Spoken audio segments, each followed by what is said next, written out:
한 주를 더 믿음으로 살고 성령으로 살기 위해서 은혜의 자리, 응답의 자리에 오신 여러분들을 주의 이름으로 환영하며 축복합니다. 오늘 기도의 자리에 오셨으니 뜨겁게 기도하고 응답받는 귀한 시간이 되기를 바랍니다. 간밤의 일로 나라가 혼란스럽습니다. 여러분, 여러 가지 일어난 일 때문에 여러 가지 말이 또 생겨나고 여러 가지 일이 있는데 여러분 동요하지 마시고, 만약 나라가 염려스러우시다면 말하기보다는 먼저 기도할 수 있기를 바랍니다. 지금 우리가 해야 하는 것은 우리에게 주신 사명과 믿음의 자리를 잘 지키는 것, 그리고 더 간절히 기도하는 것입니다. 이번 기회로 우리의 기도의 지경을 좀 더 넓혀서 나라와 민족을 위해서 더 간절히 기도하는 우리 모두가 되기를 바랍니다. 우리 옆에 분과 한번 이렇게 인사했으면 좋겠습니다. 기도해야 할 때입니다. 인사하겠습니다. 기도해야 할 때입니다. 다시 한번 인사하겠습니다. 기도하면 됩니다. 기도대로 됩니다. 인사하겠습니다. 기도하면 됩니다. 기도대로 됩니다. 저는 12월 28일 있을 직분자 투표를 앞두고 일꾼의 자격과 태도에 대해서 함께 이 수요 예배 시간에 은혜를 나누고 있습니다. 오늘은 데살로니가 전서의 말씀을 통해서 일꾼의 자세, 하나님만 의지하라는 제목으로 함께 은혜를 나누기를 바랍니다. 바울은 데살로니가 교회에 편지를 쓰면서 과거를 회상하고 있습니다. 1장이 주로 수신자들에 대한 과거의 회상이었다면 오늘 함께 읽은 2장은 자신의 과거 데살로니가 교회에 복음을 전하며 선교를 하였던 때를 회고하고 있습니다. 그러면서 그는 그리스도의 일꾼된 자들이 자신의 모습을 본받기를 바라고 있습니다. 바울은 오늘 본문에서 자신이 데살로니가 교회에 하였던 전도와 선교의 사역에 대한 간증을 하고 있는데, 바울은 앞장 1장 5절에서 자신의 선교와 전도가 성령과 큰 능력과 확신으로 된 것이라고 고백을 하고 있습니다. 그것이 데살로니가서 1장 5절의 고백입니다. 이렇게 고백한 바울은 오늘 또 다른 고백으로 자신의 사역에 대해서 이야기를 하고 있는데, 바울의 고백은 이것입니다. 내가 한 모든 것은 하나님의 힘을 입어서 이 모든 사역을 감당했다. 그것이 오늘 바울의 고백인데, 우리 1절과 2절 말씀 같이 한번 읽어보겠습니다. 형제들아, 우리가 너희 가운데 들어간 것이 헛되지 않은 줄을 너희가 친히 아나니, 너희가 아는 바와 같이 우리가 먼저 빌립보에서 고난과 능욕을 당하였으나 우리 하나님을 힘입어 많은 싸움 중에 하나님의 복음을 너희에게 전하였노라. 우리 하나님을 힘입어 많은 싸움 중에 하나님의 복음을 너희에게 전하였다. 이것이 바울의 고백입니다. 여러분, 바울은 지금 분명히 고백합니다. 자신의 힘이 아니라 하나님의 주신 힘으로 감당을 하였다. 사실 바울에게 있어서 이 선교는 고난의 길이었습니다. 이처럼 우리가 주의 일을 위하여, 주의 복음을 위하여, 또한 교회를 위하여서 살아갈 때 때로는 이것이 고난처럼 어려운 일일 수 있습니다. 그런데 우리가 이 모든 어려움들을 잘 감당할 수 있는 비결은 바로 일꾼의 자세를 바울에게서 배우는 것입니다. 바울의 관증 속에서 우리는 하나님의 일꾼의 자세를 배울 수가 있는데, 그것은 바로 하나님의 일꾼은 먼저 하나님만 의지해야 한다는 것입니다. 바울과 그 동역자들은 빌립보에서 선교할 때 많은 고난과 능욕을 받았습니다. 그렇게 그들은 이렇게 고백을 합니다. 여기에서 바울이 말하는 2절에 말하는 고난과 능욕은 사도행전 16장 16절부터 40절에 기록된 내용인데, 바울은 귀신 들린여서 점을 치는 여종에게서 그 귀신을 쫓아주었습니다. 그러자 그 종의 주인이 바울과 실라를 고소하였고, 바울과 실라는 재판도 없이 매 맞고 옥에 갇혔습니다. 그러나 그 감옥에서 바울과 실라가 모든 것을 하나님께 맡기며 찬양할 때 지진이 일어나 옥문이 열리기 시작합니다. 여러분, 40의 한 가만 한 대 39대의 태장을 맞고 그리고 옥에 갇혔습니다. 그런데도 이와 같은 어려움 속에서도 어떻게 그가 선교 사역을 감당할 수 있었는지 그것을 기록하고 있는데, 그것은 바로 그들이 하나님만 바라보며 하나님을 의지했기 때문입니다. 우리 하나님을 힘입어 많은 싸움 중에서 하나님의 복음을 너희에게 말하였다. 많은 고난이 있었지만 하나님께서 주시는 힘으로 하나님을 의지하며 이 모든 것을 감당했다. 이것이 바로 바울의 고백입니다. 사실 여러분, 우리가 주의 일을 감당할 때 어려움이 있을 수 있습니다. 직분을 감당하려고 하니 여러 가지 시험이 더 있을 수 있습니다. 또 시련이 찾아올 수 있습니다. 위기도 찾아옵니다. 우리 교회가 복음을 전하고 선교를 하고 하나님의 교회로 서가는 데 있어서 많은 어려움과 또한 고난과 시험이 찾아올 수도 있습니다. 그런데 이 모든 어려움 속에서도 우리가 계속 복음을 전할 수 있고 교회가 건강할 수 있는 것은 바로 우리가 하나님을 힘입었기 때문이고 우리가 하나님을 의지할 수 있기 때문입니다. 여러분, 나의 힘으로 감당하는 것이 아니라 하나님의 힘을 힘입어 감당할 수 있는 여러분과 제가 되기를 원합니다. 기도하지 않고 하나님을 의지하지 않고 감당할 수 없습니다. 내 지혜와 내 경험으로 감당하다가 더 큰 시험과 더 큰 위기가 찾아올 수밖에 없는 것입니다. 그래서 믿음의 사람인 우리, 여러분, 믿음의 일꾼인 우리에게 필요한 확신은 바로 하나님이 우리의 힘이 되신다. 우리의 힘은 하나님께로부터 온다. 여러분, 이런 고백을 해야 되는 것입니다. 시편 121편 1절과 3절에 우리가 잘 알고 있는 이 시편의 고백이 있습니다. 우리 같이 한번 읽어보겠습니다. 내가 산을 향하여 눈을 들리라. 나의 도움이 어디서 올까? 나의 도움은 천지를 지으신 여호와에게서로다. 여호와께서는 너를 실족하지 않게 하시며 너를 지키시는 이가 졸지도 아니하시리로다. 아멘. 하나님의 사람들이 세상에서 승리할 수 있는 비결은 바로 오직 우리의 힘이 하나님께로부터 온다는 사실, 하나님이 우리의 도움 된다는 사실을 기억하며 하나님을 의지할 때 여러분 그 승리가 가능한 것입니다.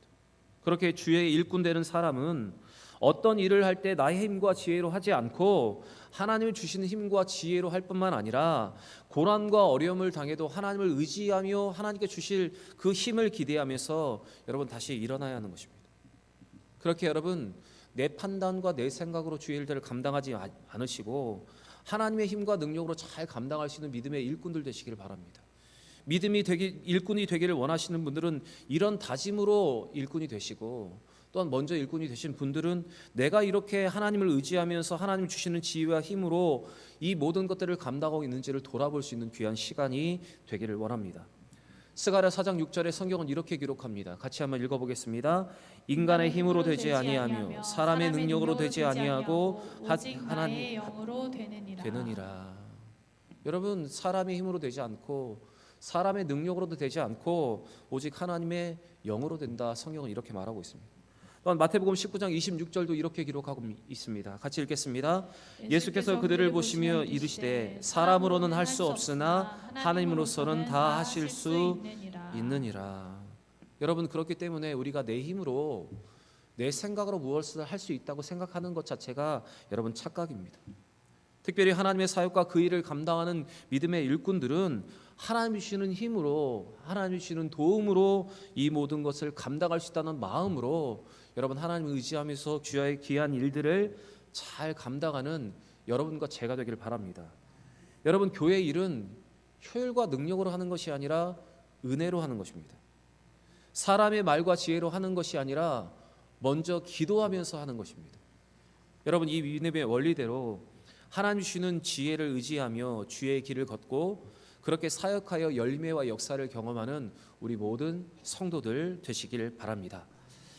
하나님의 일꾼의 두 번째 자세는 어떤 일을 하든지 하나님께 먼저 인정받도록 하는 것입니다. 3절과 4절 말씀 같이 한번 읽어보겠습니다. 우리의 권면은 간사함이나 부정에서 나는 것이 아니요 속임수로 하는 것도 아니라 오직 하나님께 옳게 여기심을 입어 복음의 위탁을 받았으니 우리가 이와 같이 말함은 사람을 기쁘게 하려 함이 아니요 오직 우리의 마음을 감찰하시는 하나님을 기쁘시게 하려 함이라. 4절 말씀을 보시면 바울은 오직 하나님의 옳게 여기심을 입어 복음 전할 부탁을 받았다고 지금 말을 하고 있습니다. 이 말은 복음 전하는 것보다 먼저 더 중요한 것은 모든 것을 감찰하시는 하나님, 아도나이의 하나님 앞에 인정받는 것, 그것이 더 중요하다는 것을 말하고 있는 것입니다. 또한 이어지는 고백을 보시면 사람을 기쁘게 하려 함이 아니요 오직 우리의 마음을 감찰하시는 하나님을 기쁘시게 하려 함이라. 그는 이렇게 고백하고 있습니다. 바울은 이것을 알고 있기 때문에 그가 사람을 향해서 나아갈 때 간사한 마음이나 부정한 동기를 가지고 복음을 전하지 않았다. 그는 이렇게 말하고 있습니다. 이것을 반대로 말하면 감찰하시는 하나님을 두려워하는 자들은 간사함과 부정함과 속임수가 없어야 한다는 말입니다. 이렇게 고백한 바울은 갈라디아에서도 동일한 고백을 하고 있는데 바울의 고백은 이것입니다. 우리 갈라디아서 1장 10절 말씀 같이 한번 읽어보겠습니다. 이제 내가 사람들에게 좋게 하랴 하나님께 좋게 하랴 사람에게 기쁨을 구하랴 내가 지금까지 사람들의 기쁨을 구하였다면 그리스도의 종이 아니니라. 바울은 지금 주의 일꾼된 자들의 태도 자세가 무엇인지를 우리에게 지금 이야기해 주고 있습니다. 그것은 사람들의 만족과 유익보다는 사람들의 육체적으로 구하는 보다는 하나님께서 옳게 여기시는 것, 하나님께 인정받도록 먼저 서야 한다는 것입니다. 많은 사람들이 교회 안에서 하나님께 인정받기보다는 사람들에게 인정받기를 더 구할 때가 많이 있습니다. 특별히 이제 투표를 앞두고 사람의 표를 얻어야 하기 때문에 하나님께 인정받기보다는 사람들에게 시선에 더 마음을 빼앗길 때가 있다는 것입니다. 그리고 하나님의 방법보다는 세상의 방법, 사람들이 쉽게 따라올 방법들을 여러분 사용할 때가 있습니다. 그러나 인간의 생각과 판단은 쉽게 넘어지고 그 일이 밝히 옳게 가지 않기 때문에 여러분 우리는 언제나 하나님을 의지하면서 하나님께서 원하시는 그 길을 가야 됩니다. 여러분 하나님께 인정받는 사람이라면 사람들에게도 인정받게 되어 있는 것입니다. 그래서 하나님이 원하시는 사람, 원하는 길을 가는 사람은 하나님께 인정받을 뿐만 아니라 여러분 사람들에게 인정받는 것입니다. 그래서 시편 1편 3절에 하나님께 인정받는 그 사람은 그 길이 길고 장구하게 될 것이라 성경은 우리에게 이렇게 약속을 하고 있습니다. 같이 한번 읽어보겠습니다. 그는 시냇가에 심은 나무가 철을 따라 열매를 맺으며 그 잎사귀가 마르지 아니함과 같으니 그가 하는 모든 일이 다 형통하리로다.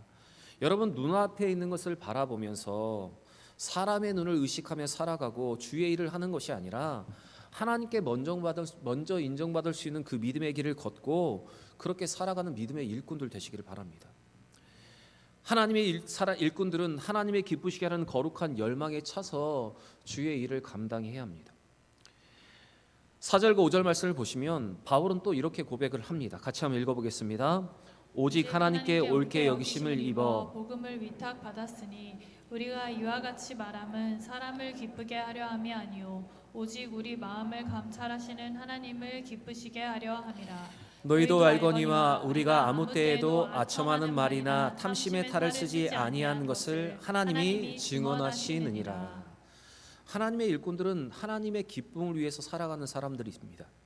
우리를 창조하신 하나님의 목적이 하나님께 영광 돌리며 하나님께 찬양해야 하며 찬미하며 높이려 하게 하셨던 것처럼 그것을 알며 하나님께 영광을 돌리는 일들을 감당하며 살아가는 사람들이 믿음의 일꾼들입니다. 오늘 바울은 데살로니가 교회 성도들을 향해서 하나님을 기쁘시게 하려면 그들의 삶에서 버려야 하는 것들을 이야기하고 있습니다. 바로 그들이 하나님을 기쁘시게 하는 삶을 살아가기 위해서 버려야 하는 것들은 바로 아첨하는 말과 탐심의 탈을 벗어버리라고 이야기를 하고 있습니다.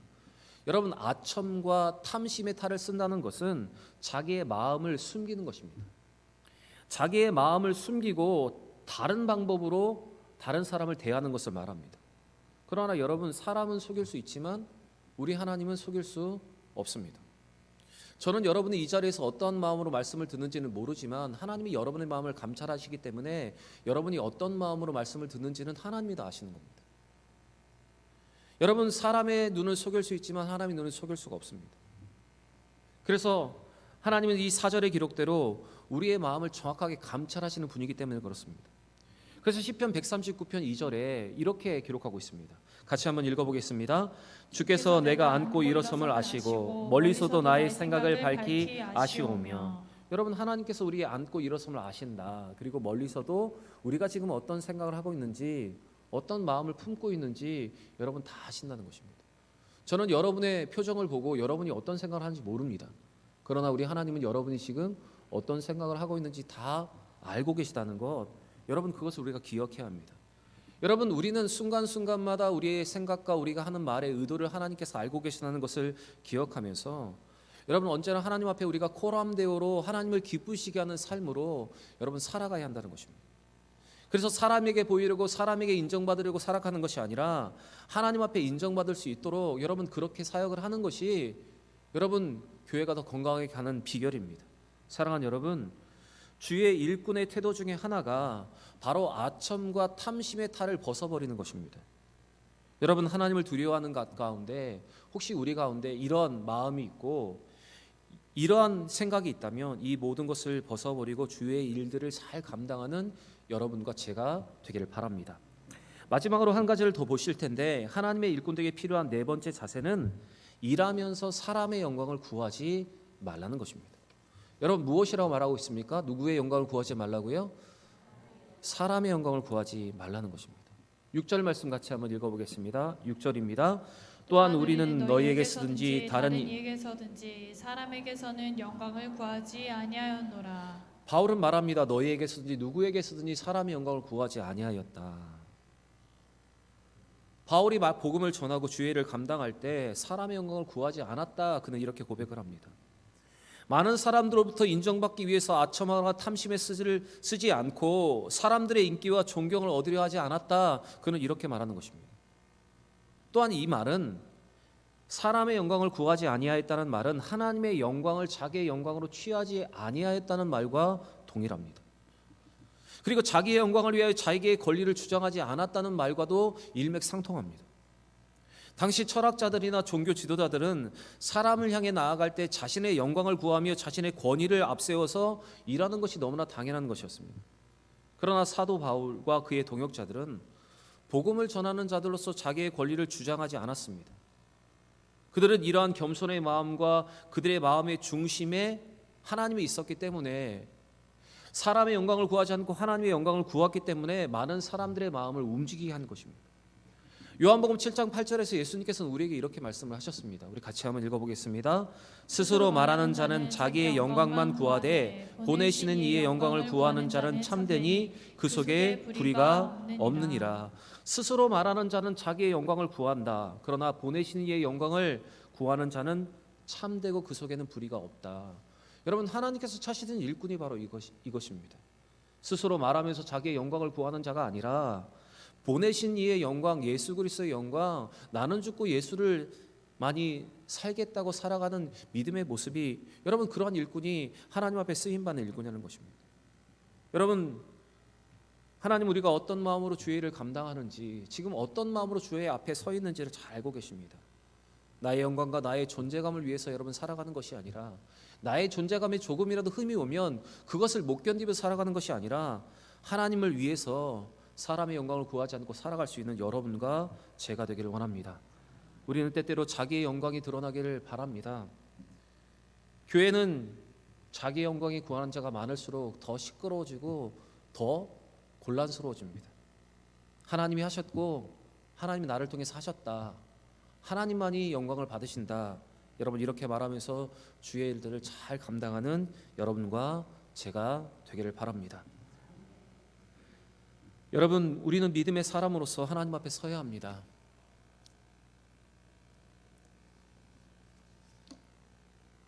온전하게 하나님 앞에 서야 합니다. 때로는 하고 싶고 버리고 싶고 떠나고 싶고 내려놓고 싶은 순간들이 우리의 마음에 일어납니다. 그러나 여러분, 지난주에도 말씀드렸듯이 우리는 믿음의 비밀을 간직한 자들입니다.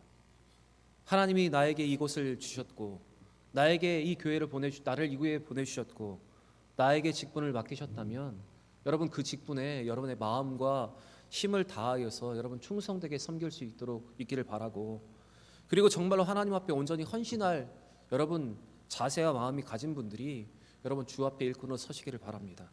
사랑하는 여러분, 믿음의 비밀을 잘 간직하고 하나님의 자녀로서의 온전한 태도를 가지고 주 앞에 서기를 원하고, 이번 주에 투표하실 때 여러분 진짜 믿음의 일꾼들이 설 수 있도록 기도하시면서 투표하시기를 바라고, 또한 먼저 일꾼된 자들은 믿음의 일꾼된 모습으로 잘 서왔는지, 사역을 잘 감당했는지, 다른 것에 마음을 빼앗기면서 제대로 사역을 하지 못했는지를 돌아보시면서 믿음으로 바로 서는 기회가 되기를 원합니다.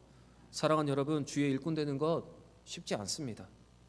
주의 일을 감당하는 것 만만치 않습니다. 교회의 직분자로 서는 것 수없이 손가락질과 수없이 욕먹기를 각오해야 할 수 있는 것입니다. 여러분, 그런 일꾼이 되려면 여러분 감내하시고 준비하시고 때로는 욕을 먹더라도 주의 일들을 잘 감당하는 우리 모든 장로님, 우리 모든 권사님, 우리 모든 집사님들 되시기를 바랍니다. 사실 제가 오늘 예배 전에 한번 손 들어 보려고 했습니다. 우리 권사님들 오늘 몇 분 오셨는지 한번 손 들어 보실까요? 제가 이렇게 좀 질문을 드리고 싶었습니다. 여러분 교회 신호 권사님이 14분이십니다. 그런데 예배에 오시는 분들은 6명, 7명. 반은 어디 갔습니까? 우리 장로님들 몇 분이십니까? 시무장로 4분이신데 3분은 앉아 계신데 1분은 어디 가셨습니까? 여러분 예배에 참석하지도 않는 일꾼들이 어떻게 주예를 감당하겠습니까? 여러분 예배부터 바로 세우는 우리 일꾼들 되시기를 바라고, 특별히 이번 투표를 통해서 내가 하나님 앞에 먼저 바로 서 있는지를 살펴보면서 주의 일들을 잘 감당하는 우리 모든 대형의 일꾼들 되시기를 바랍니다.